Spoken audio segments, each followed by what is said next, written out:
Alright, we're going to explain Kirby Yoke adjustment again, hopefully not get interrupted by a customer. So this is the adjustment block. This sits here, and this was missing on some of the Kirby G10s, and it's available. You can order that and its screw. I'll show you how to adjust that in a minute, from Kirby. So always make sure they have that if they for some reason don't.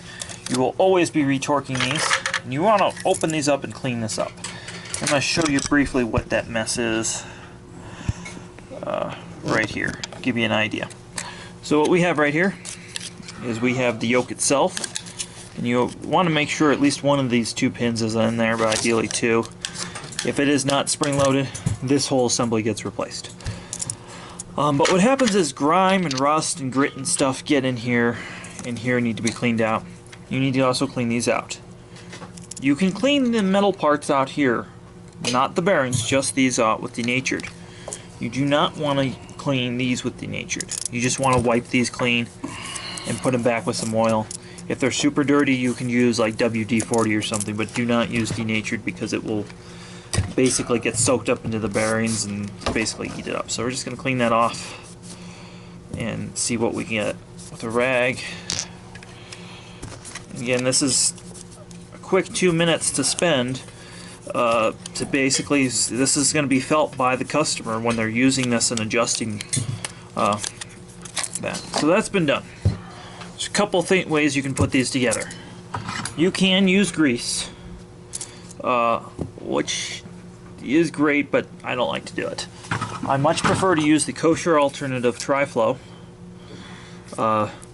which is a light oil, and it's Teflon based, so it'll really get stuck in there and impregnate everything with oil. So when you're putting this back together, you got your bearing block. It doesn't matter right side or left side with any of this stuff. And you want to put this in. The idea is when this is together is everything is in the middle like that. What you do not want is it to be off. That will just kind of futz everything up.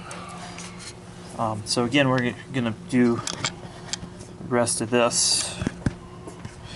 I'm going to put this together. I'm going to show you how to adjust it. And this arm, the finger, is really important too. So we're going to first, you don't always have to take these out, but in this case they were all loose, so that means they need to be readjusted. So I'm going to do that. And I'm just going to put a strip of oil there. Again, you don't need very much lubrication. And then this, it's important that this is in there. So we're going to put all this together properly. And again, this is bearings, it is going to be slippery.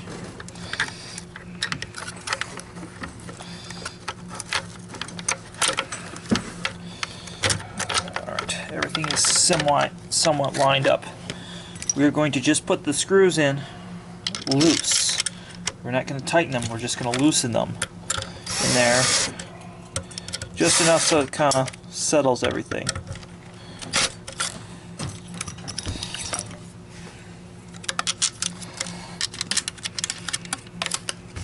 So we're going to do that same sort of thing again.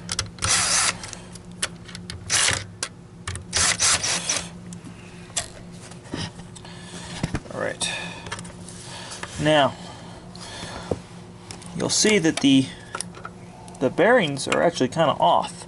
So with it loose, we're going to adjust them while the machine's in the neutral position, not forward or back. Just going to center them up, like so. Again, these screws are still loose. Now everything is centered. So now it is time to put our adjustment in. And our adjustment basically should always be done by hand. You never want to use a power screwdriver to put this back because you will overdo it.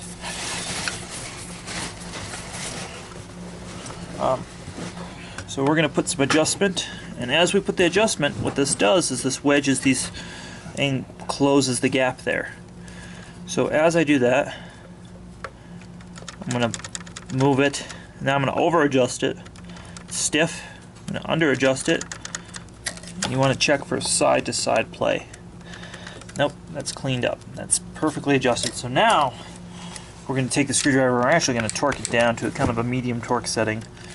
12 on these Hitachi drills. Check it.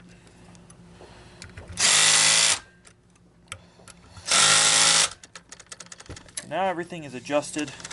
It's good to the specs, to the German specifications, good and tight. We're just going to drop a little bit more oil.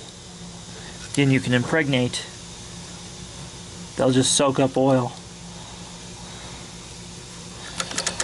And that will make this smooth. And again, you got to make sure this finger is connected down here. So that's how you adjust a Kirby handle fork on a Generation Series machines.